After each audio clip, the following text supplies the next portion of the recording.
tardes, ¿qué tal están en este jueves 4 de junio? Seguimos aquí un ratito más en Viva la Gente en Elche 7 Televisión. Les contamos un poquito que vamos a tener esta tarde aquí en Viva la Gente. Vamos a hablarles de salud. Lo vamos a hacer desde el Hospital del Vinalopó, que estuvimos el otro día con motivo del Día Mundial de la Fibromialgia y del Síndrome de Fatiga Crónica. Hablaremos con la doctora Victoria Sotos sobre cómo funciona esta enfermedad, cuáles son los síntomas para poder detectar y diagnosticar esa enfermedad y bueno, es ese tipo de tratamiento. Y al hilo de la salud hablaremos también con la farmacéutica María José Ibarra sobre cuáles pueden ser los tratamientos también más naturales para combatir esos síntomas de fatiga.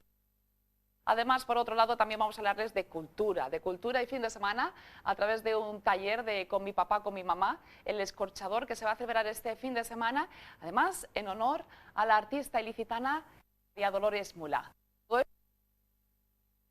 Quédense con nosotros este ratito.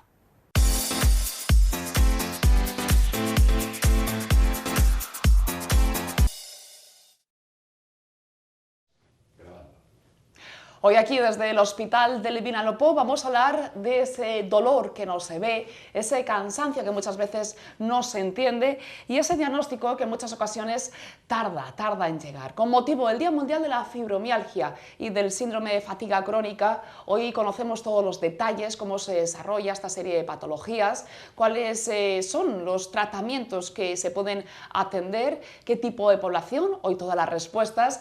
Lo hacemos en esta entrevista con la doctora Victoria Sotos, jefa del Servicio de Medicina Física y Rehabilitación del Departamento de Salud del Vinalopó. ¿Qué tal? Buenos días. Buenos días. Bueno, vamos a conocer un poquito más la fibromialgia y lo hacemos desde el principio, conocer un poco también esa incidencia que tenemos en nuestros alrededores. Bueno, podríamos decir que la fibromialgia estadísticamente tiene una incidencia del 2,4% de la población mundial, pero si miramos a España encontramos una incidencia un poquito más alta, un 3,4%. La pregunta siguiente es ¿por qué? Y es difícil contestar porque hay muchos factores que influyen, pero creo que uno de ellos es la sensibilización hacia la enfermedad, porque el diagnóstico va a depender mucho de si lo buscamos o no lo buscamos. Y en España, pues afortunadamente, gracias a la enorme labor de las asociaciones y la implicación de muchos profesionales, pues hay una sensibilización quizás un poquito más alta que en otros países en el mundo. Hablaremos ahora de ese diagnóstico que a veces cuesta más, ¿no? De llegar, se realiza a través de diferentes pruebas que ahora conoceremos, pero hablaba de dolor, de cansancio, son algunos de los síntomas. ¿Qué es la fibromialgia? La fibromialgia no se puede reducir a explicarlo en una frase porque, como decía, es una entidad bastante compleja y tiene muchísimos factores que influyen en ella, pero lo que sí que sabemos a día de hoy es que es una alteración de ciertos circuitos neuronales en la transmisión del dolor que van a modificar la percepción de ciertos estímulos que se van a percibir como muy dolorosos. Y va a haber un agotamiento general porque va a haber una hiperexcitación del sistema nervioso autónomo que va a hacer pues que vivamos en un estado de alerta sin que haya un peligro objetivo y que no tiene nada que ver con que las pacientes lo piensen o se lo inventen como muchas veces se ha podido pensar. No, realmente hay un cambio fisiológico, hay un cambio en los neurotransmisores, hay un cambio en las vías, en los circuitos neuronales que hacen que lleguemos a esta situación. ¿Qué vinculación tiene entonces con el síndrome de fatiga crónica? A ver, suelen presentarse muchas veces juntos, aunque pueden presentarse por separado.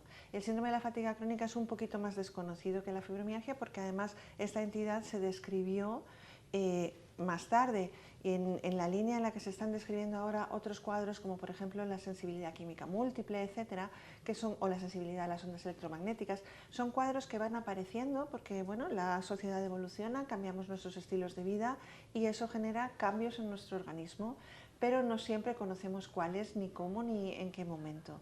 Entonces, esa vinculación tiene mucho que ver probablemente con alteraciones intrínsecas en el funcionamiento de la fisiología de nuestro sistema nervioso. Nos hablaba antes de esos datos aquí en España, en el resto del mundo también, pero ¿afectan más a un tipo de población que a otro? Sí, lo que pasa es que esto también ha evolucionado. Como decía, muchas veces hay enfermedades muy clásicas que son las que producen los microorganismos, una neumonía es una neumonía, Pero hay otras que tienen mucho más que ver con los cambios y cómo evoluciona la sociedad. Y por ejemplo, cuando se describió la fibromialgia al principio, pues como a mitad del siglo XX, era algo característicamente femenino. El 90%, 90 y pico por ciento eran mujeres. A día de hoy este perfil ha cambiado un poquito y tenemos más varones que se diagnostican de fibromialgia, pues porque ciertas atribuciones que eran clásicamente femeninas han ido cambiando, se han ido los roles igualando afortunadamente, y esto hace que se generen ciertas situaciones que hacen que algunos hombres pues también padezcan esta disregulación de la que hablábamos, con lo cual sigue siendo mayoritariamente femenino, pero es algo que evoluciona y que cambia. ¿Cómo se puede evidenciar cuáles son los síntomas para que las personas, imagino, ¿no?, después también de ese seguimiento médico, pues se puedan dar esas señales que igual puede padecer este tipo de enfermedad? Mira, el problema con la fibromialgia es que da una serie de síntomas que son muy generales. Entonces empezamos con un cansancio, empezamos con algunas pérdidas de memoria pero no muy importantes, con un dolor que hoy es en la espalda, mañana es en el tobillo, pasado mañana es en el brazo, y entonces esto hace que para poder ver todo el cuadro necesitemos que pase bastante tiempo, porque los síntomas van apareciendo progresivamente y además, como te digo, son síntomas muy inespecíficos, porque ¿quién no tiene un dolor de cabeza un día? ¿Quién no tiene un día dolor cervical? ¿Quién no tiene un día? Entonces van apareciendo y parecen como cosas normales hasta que se van juntando todas y entonces ya dibujamos todo el cuadro. Para conseguir ese mapa completo, y después de reunir entonces esa serie de información, hay unas pruebas, una detección para que se pueda diagnosticar. Este es el resultado. Esta es la trampa. Esta es la trampa porque, como te digo, los diagnósticos siempre se dice que suelen ser tardíos, pero tiene mucho que ver con esto. Tiene que ver con que yo tengo una serie de síntomas y hasta que no pasa un tiempo no puedo poner ese cuadro, pero es que cuando yo lo sospecho, no tengo ninguna prueba que yo la haga y me diga, sí, tiene fibromialgia. Al menos a día de hoy. Ya. Entonces, ¿en qué nos basamos? Nos basamos, por un lado, en descartar otras enfermedades que puedan dar síntomas parecidos. Por ponerte un ejemplo, la anemia todos sabemos que nos da cansancio y fatiga. Pues hacer una analítica en la que veamos que no hay una anemia. O que no está mal el tiroides, que también es otra entidad que nos suele dar cansancio y síntomas muy parecidos a estos. Una vez que hemos descartado esto, ya pues nos quedamos casi sin pruebas, y luego en una sociedad de la imagen, pues parece que si no tenemos una imagen que nos dice que esto es así, nos falta algo, y muchas veces las pacientes van buscando esa prueba que necesitando una respuesta también, que les ¿no? ayude, ¿no? Entonces, claro, sí, yo puedo hacer una resonancia de la cervical, pero me va a decir que tiene artrosis, y esto es una milésima parte del cuadro general. Entonces, ¿cómo llegamos a ese diagnóstico más certero? Pues aunque te parezca increíble, es con una serie de preguntas.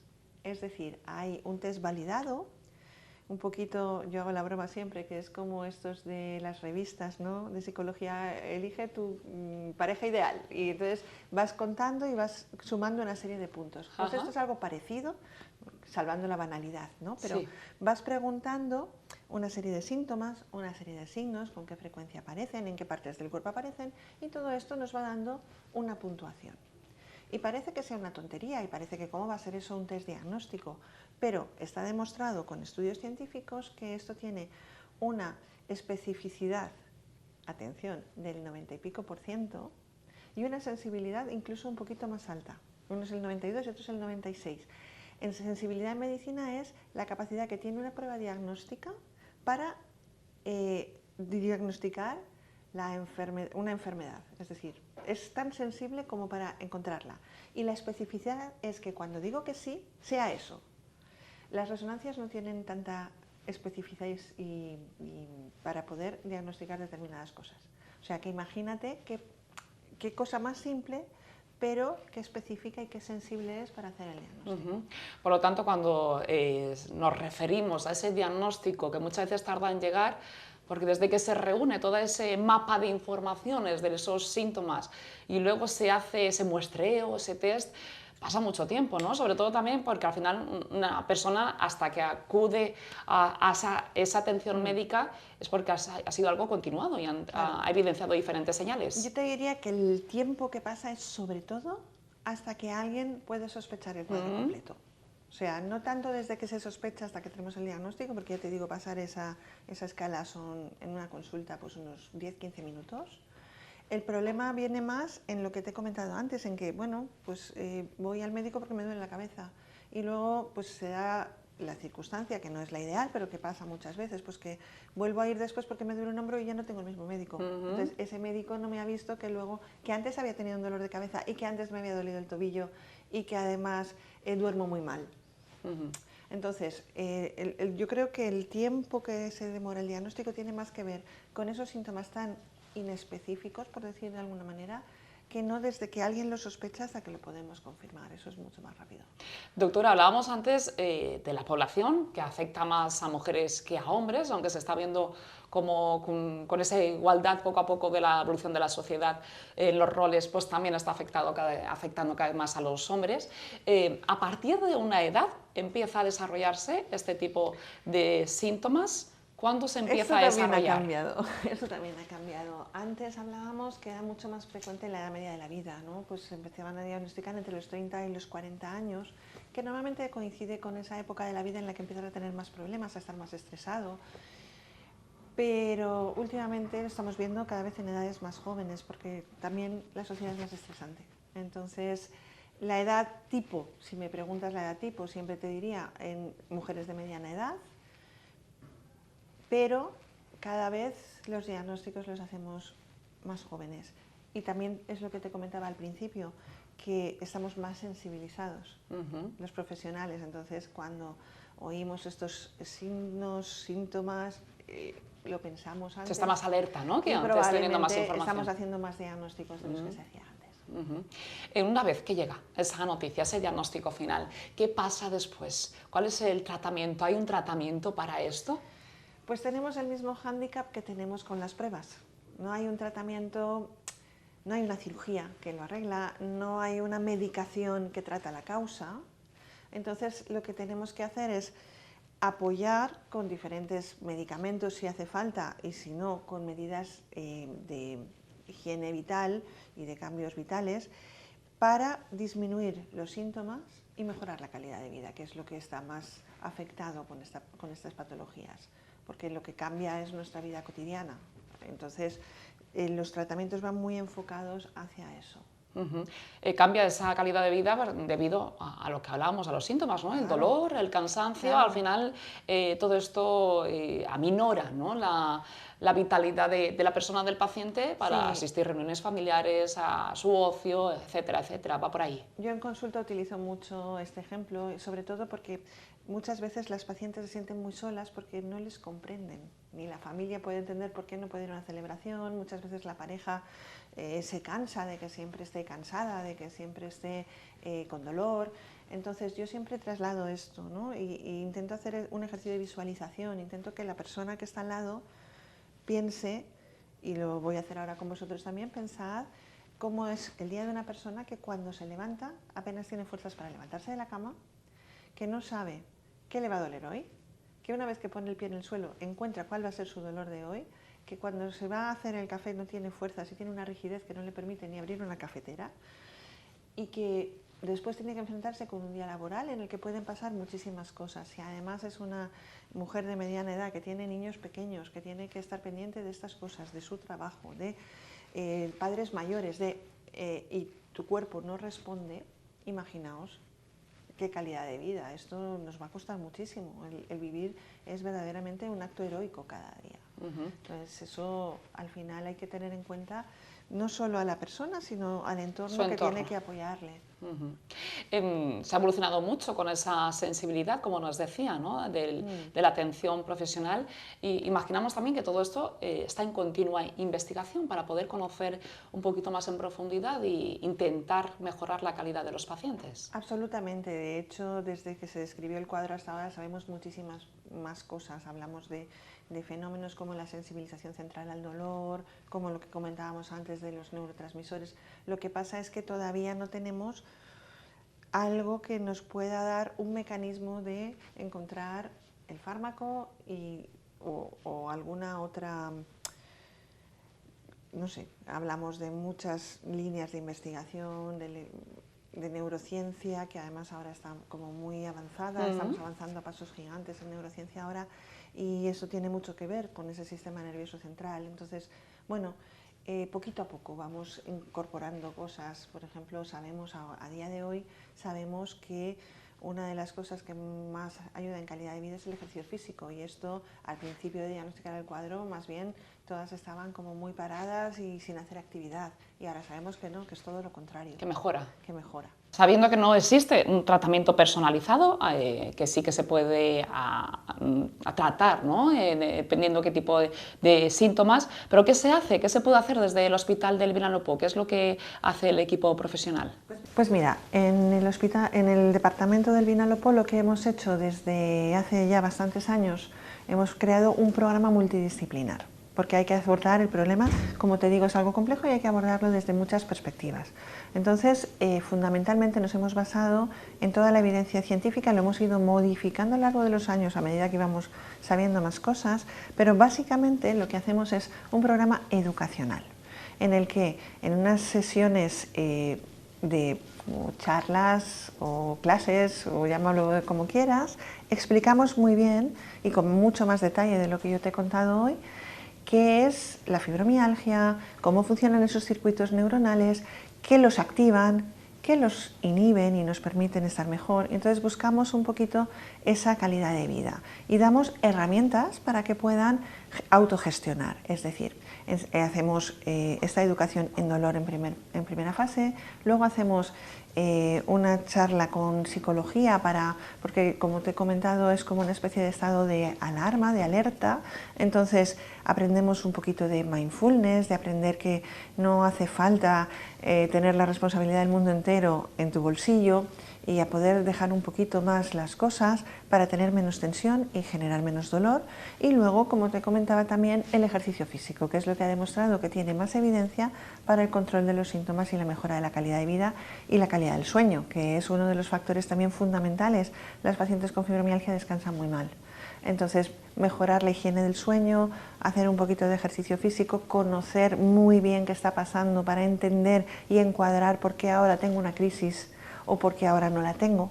Y todo esto es un programa, como digo, en el que participamos diferentes servicios y damos todas las herramientas que consideramos en este momento que puedan ser las más útiles para poder gestionar el diagnóstico y los síntomas.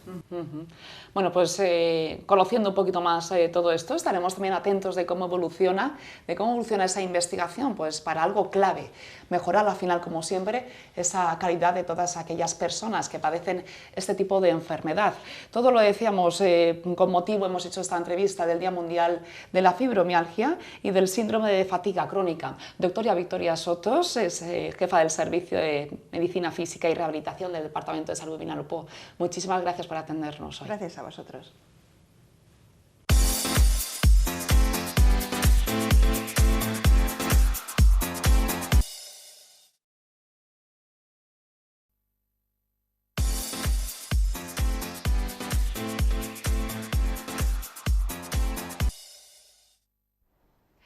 Seguimos aquí en Viva la Gente y como les decía a ustedes en la presentación del programa, hoy tenemos también la parte cultural en este jueves de cara al fin de semana con uno de los talleres dirigido a las familias que se realizan en el Escorchador, con mi papá, con mi mamá. Pues hay unos talleres familiares este fin de semana que se llaman Agua Congelada y además es un homenaje a una artista ilicitana, ella es María Dolores Mulá y están esta tarde con nosotros. Por un lado a María Dolores, la tenemos aquí. Buenas tardes, María Dolores. Hola, buenas tardes. Sí. Y por otra parte también tenemos a una de las integrantes de esta organización con mi papá, con mi mamá. Ella es Begoña García. Buenas tardes, Begoña. Buenas tardes, Jessica. Bueno, ¿qué es eso de Agua Congelada? Un taller familiar que tenemos este fin de semana dentro de ese programa de arte dirigido en el Escorchador, ¿no?, a ese público familiar. Desde Escorchador estamos muy en línea con la formación artística y el acceso al arte por parte de la gente de Elche y alrededores. Y uno de los pilares fundamentales es fijarnos en qué artistas tenemos en nuestro espacio cultural, en Elche, alrededores, en España, actuales, contemporáneos, modernos, y qué lujo tenemos en Elche de contar con una artista, además profesora y dinamizadora de arte, que viene dando un ejemplo excepcional de cómo vivir a través del arte, inmersa en el arte, y más siendo una mujer. De manera que en los talleres de Escorsador hemos procurado, tanto el año pasado que ya lo hicimos, como este año, invitar a María Dolores Mulá. Agua congelada es una serie suya sobre el glaciar Perito Moreno y es un honor para nosotras contar con ella. María Dolores, un honor para ellas, pero un honor, imagino, también para un artista después de tantos años de trabajo, de experiencia acumulada, pues esta serie de reconocimiento y que se pueda también seguir colaborando con esta clase de iniciativas tan bonitas para seguir nutriendo a la gente, ¿no? A esas familias que van acompañadas de sus niños y niñas, pues de arte, de cultura, ¿no? Exactamente, o sea que un inmenso placer y una gran alegría, porque la verdad es que pues es una alegría muy grande, sorprendente, que dices, bueno, pues qué bien, que hayan estado siguiéndome. También es verdad que vinieron a mi taller porque ellas querían saber y yo les ofrecí, claro, mi taller, las técnicas, les hablé cómo fue, lo del Perito Moreno, porque estuve invitada en Argentina a una exposición en Buenos Aires y lo que hice fue montar la exposición y luego pasearme por Argentina hasta llegar a los glaciares.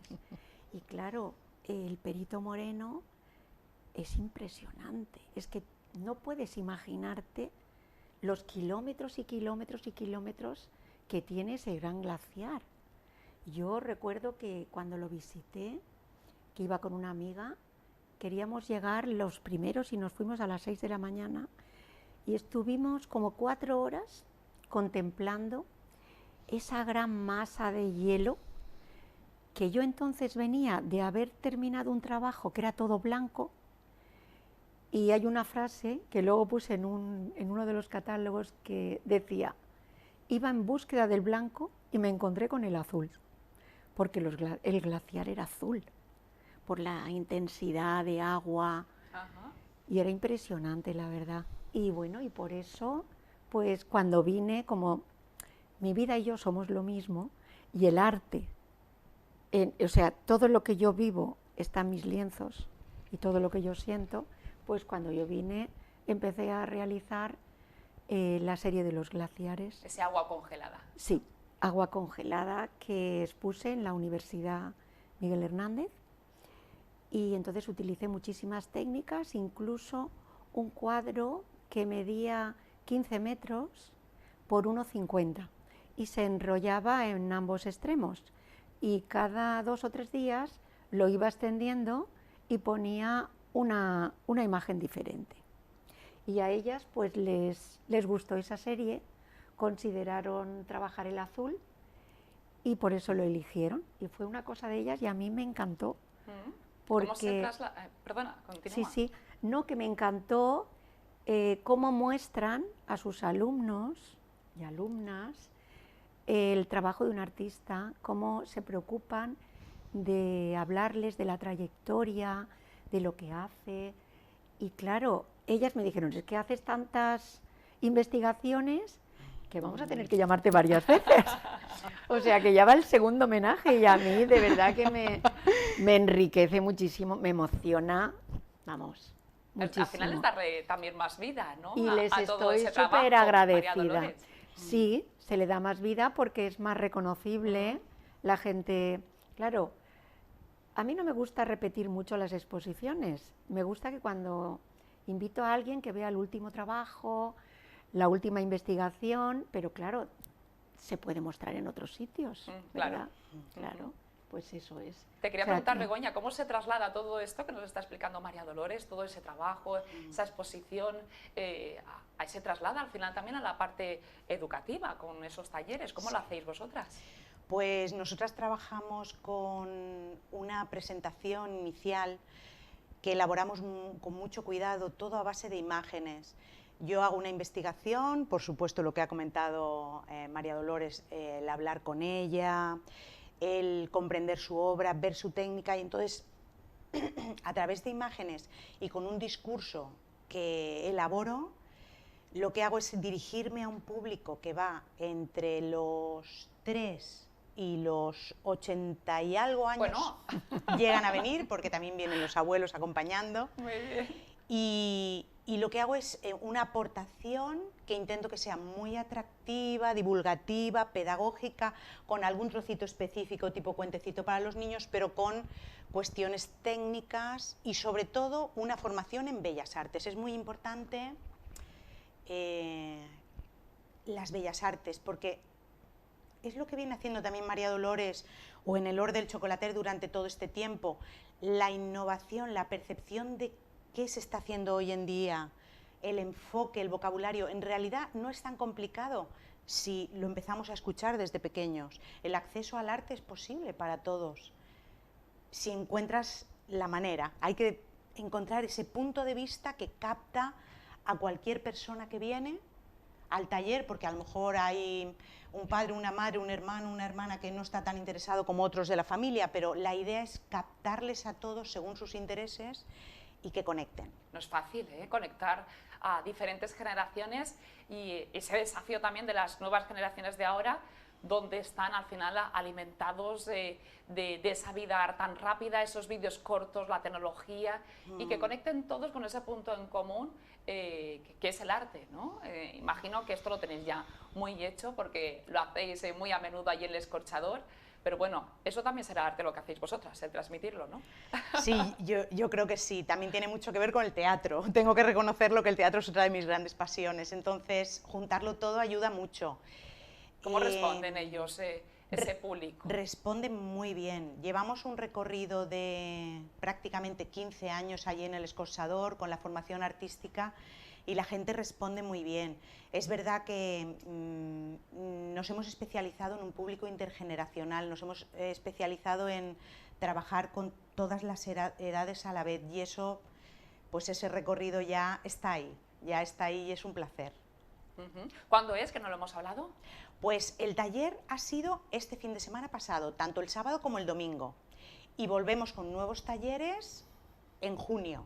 Creo que es sábado 13 y domingo 14. La semana que viene. En 2 fines de semana. 2 fines de semana. En 2 fines de semana volveremos. También estamos en el Museo de Pusol el día 7 con otra actividad. Trabajamos con muchas entidades aquí en Elche, que vamos a hacer un taller todo con materiales de la poda local, de la palmera. Vamos a aprovechar para crear marionetas. Ese taller está todo lleno, así que... Ese aprovechamiento, ¿no?, de la palmera, sí, también forma parte de eso.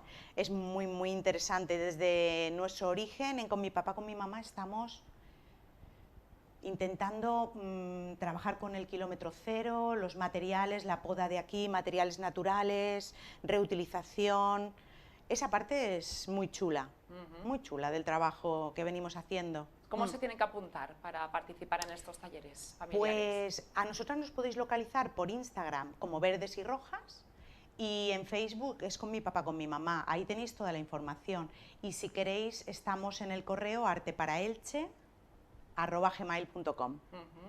María Dolores, y una agenda intensa también en cuanto a cultura, arte, con toda esta celebración del 50 aniversario de la Escuela de Pintura del Hort del Chocolater. Estamos súper satisfechos porque 50 años son muchos años dedicados al arte, muchísimo. Estamos muy contentos también con el vídeo realizado, aunque sabemos que 50 años no se pueden explicar en 22 minutos, pero sí que es verdad que el vídeo realizado te explica de una manera sencilla cómo transcurre una mañana en el Hort del Chocolater.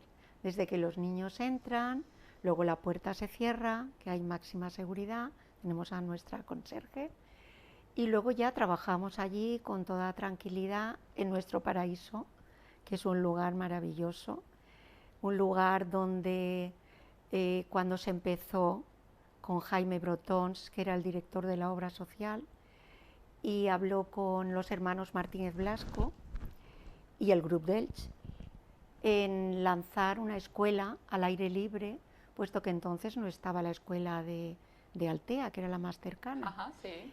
Y buscaron como modelo una escuela que había al aire libre en Francia, que era la escuela Barbizon, y estaba en los bosques de Fontainebleau, y pintaban al aire libre. Y entonces ese fue el modelo inicial. Pero ¿qué ocurre? Que el Grup d'Elx es vanguardista, es maravillosamente vanguardista. Entonces ellos siempre fueron un paso más adelante. Y esa fue la suerte. Yo aprendí allí, que fui con mi hija, yo pintaba sola en mi casa, y un día Sisto me dijo, tú te tienes que venir a la escuela. Y bendita la hora, vamos. Yo es que pintaba yo sola y claro, no tenía quien me corrigiera. Incluso también hice un curso por correspondencia, porque entonces se hacían muchos cursos por correspondencia. Eran las redes sociales de hoy. Claro. El curso AFA, que tenías que esperar pacientemente, ir a correo, recoger las notas. ¿Cómo ha evolucionado todo eso? Todo, Ahora ya con eso una de la paciencia de rapidez. esperar, Sí, ya lo sí, llevamos de ahora otra no hay manera. espera. Pero fíjate como comentaba Begoña, que las familias, o sea, allí en el L'Hort del Chocolater también tenemos desde 6 años hasta 80. Tenemos a un abuelito que está en un curso, a la madre que está en otro y a los 2 pequeños que están conmigo. Y en todos los grupos la gente libremente puede elegir al profesor, a la profesora. Somos 4 profesoras. Y entonces, ¿qué ocurre? Pues que estamos todos juntos. ¿Y qué ocurre cuando estamos todos juntos? Pues que nos enriquecemos todos, porque un niño no tiene miedo. Y los mayores y los jovencitos ya empiezan a tener. Y es como algo que tú ves en él, esa desinhibición, Sí. ese trazo, esa libertad, que el mayor se da cuenta. Y a veces yo le digo, ¿tú has visto cómo trabaja? Y entonces se dan cuenta y dices, es verdad, ¿no?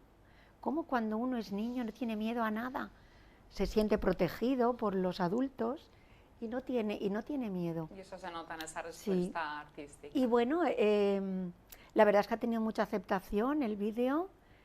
Tenemos ahora la exposición montada en la sala de medieval y estamos preparando el curso de pintar de cine, que esperamos, ya están las matrículas abiertas. Entrando a la página de Fundación Mediterráneo se pueden inscribir únicamente a través de la página.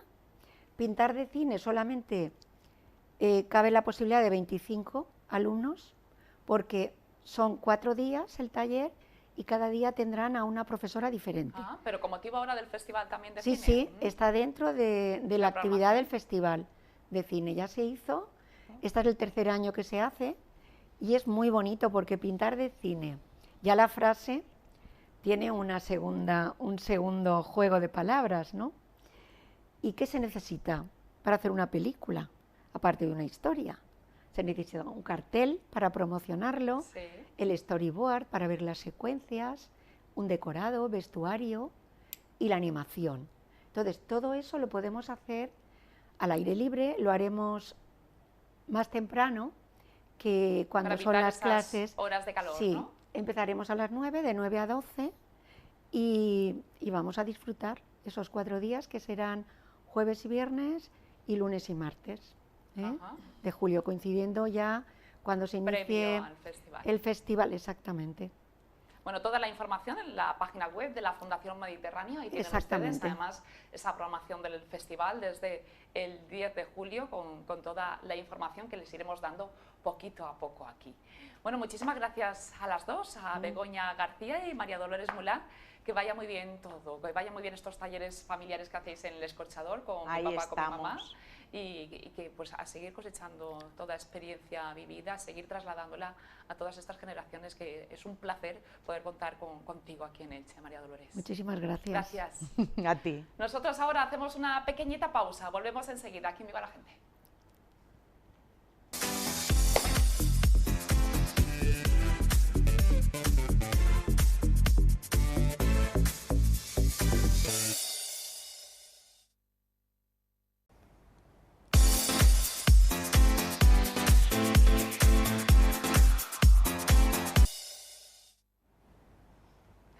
Seguimos aquí en Viva la Gente y hemos visto esa entrevista desde el Hospital del Vinalopó con motivo del Día Mundial de la Fibromialgia, de ese síndrome de fatiga crónica, y vamos a hablar un poquito de eso, de cómo podemos conocer unos hábitos que nos puedan ayudar, ¿no?, a mejorar esa calidad de vida con ese cansancio, con esos síntomas que podemos notar día tras día. Vamos a darle un poco de cordura a todo esto y vamos a ayudar con esta serie de consejos que tenemos siempre de la mano de María José Ibarra. Ella es farmacéutica de la farmacia del Huerto de Ripoll.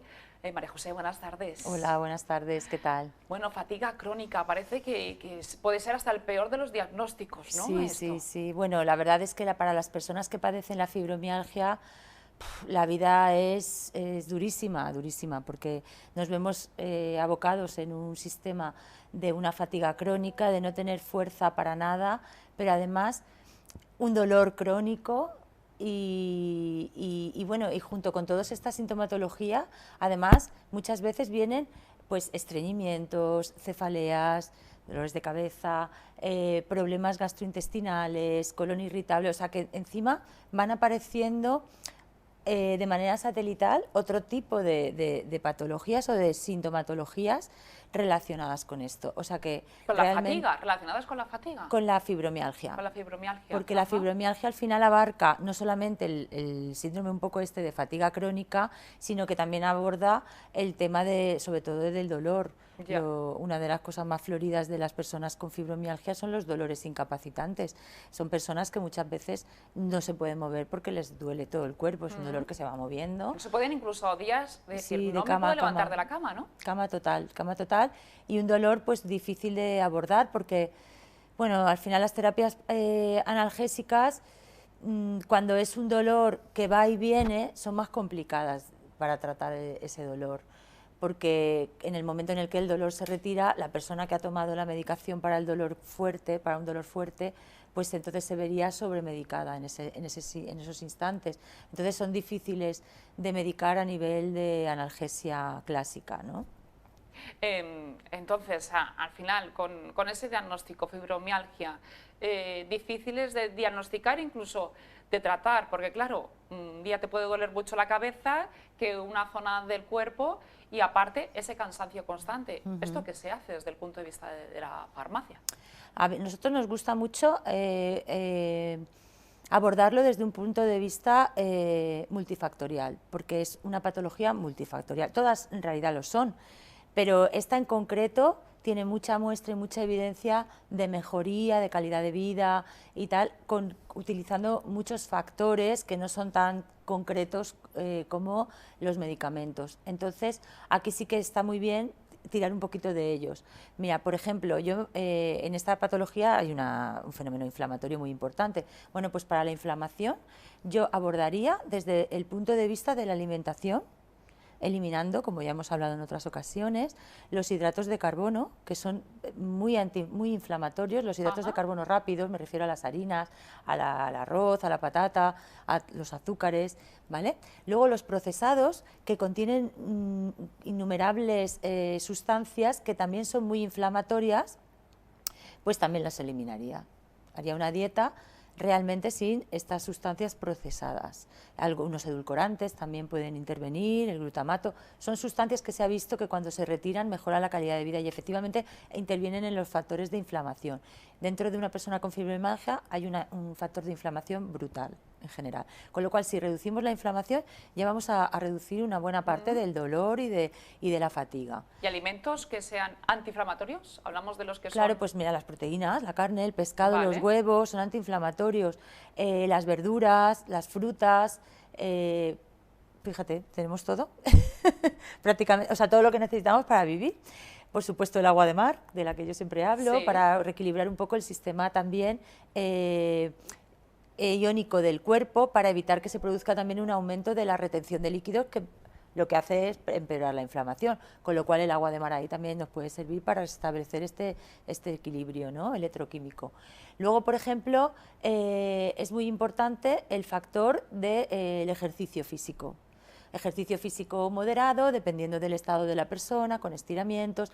Y del día, ¿no? Porque de estos días que hablamos de que es imposible levantarse a la cama, ¿hay que se recomienda? Mira, ¿Mantener ese hábito que se había marcado el día de antes de hacer ese ejercicio? Es que siempre es posible hacer un movimiento con el cuerpo desde cualquier situación.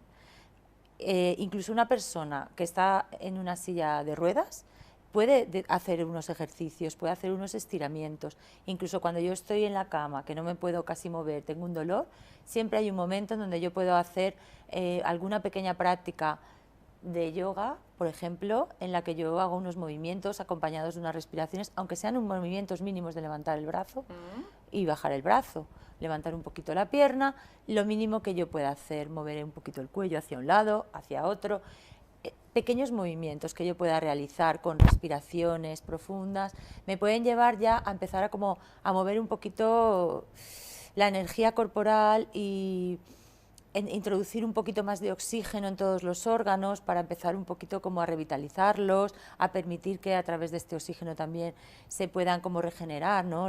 Todas las zonas que estén un poquito más alteradas, inflamadas, doloridas, ¿vale? O sea, no perder esa práctica es fundamental, y esa rutina. Hace falta también un poquito de disciplina, ¿no?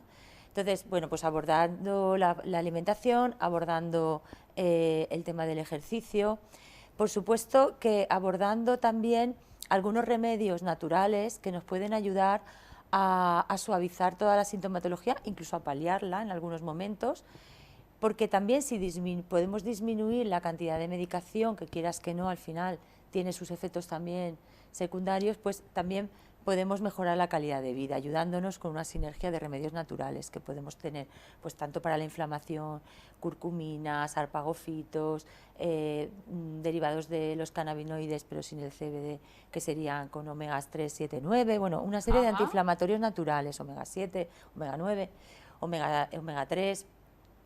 Por ahí podríamos reducir bastante la inflamación, la sensación de dolor.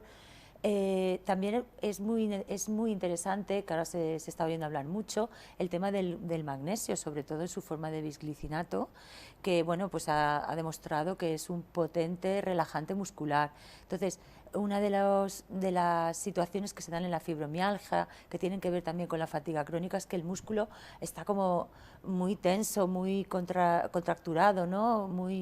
Entonces, esto bueno, pues va a permitir un poquito esa relajación del músculo. Y no quiere decir que sea, porque muchos relajantes musculares farmacológicos afectan también a que nos sintamos como medio dormidos. Esto va directamente al músculo. Claro, esto va directamente al músculo, no produce esa sensación, y por lo que comentaba antes, que muchas veces si yo consigo paliar un poquito esa tensión muscular con un magnesio, pues no voy a tener este efecto secundario que, como tú bien dices, pues todavía me va a dar más sensación de niebla mental, que es una de las características de la fibromialgia. Entonces, si añado más niebla mental, la persona se va a empezar a sentir todavía, en otro aspecto, un poco peor, porque va a sentir que no puede hacer cosas, que no puede llevar a cabo una vida normal, se va a sentir un poquito peor, y esto es un pequeño bucle que va a afectar a que incluso se prorrogue un poquito más o intensifique más el episodio de fibromialgia que está padeciendo en ese momento.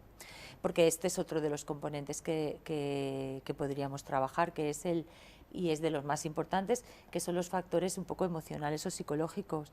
Sí que se ha visto que trabajando en sinergia con todo lo demás, el tema emocional, pues las personas pueden llegar a mejorar mucho, ¿no?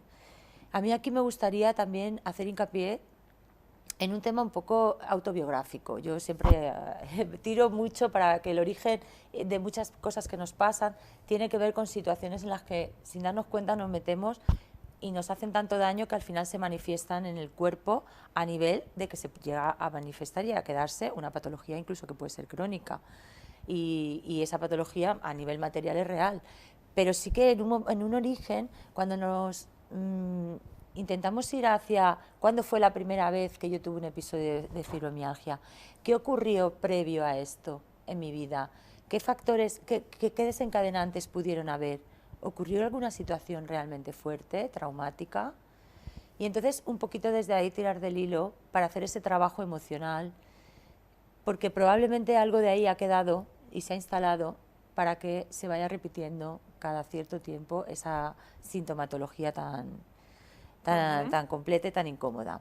Además que estas personas, mayoritariamente mujeres, luchan también con esas ideas o esas opiniones de personas como que este tipo de enfermedad es algo que casi se la generan ellas mismas, ¿no? Esto es como una opinión general que, menos mal que sí que hay esos diagnósticos, pero que bueno, que sí que es algo complicado porque si una persona ya se encuentra mal, ¿no? En esas condiciones y encima tiene que lidiar con esa serie de opiniones, pues puede complicar aún más esa situación, ¿no? Claro, a ver, siempre las malas intenciones intentan tergiversar la realidad.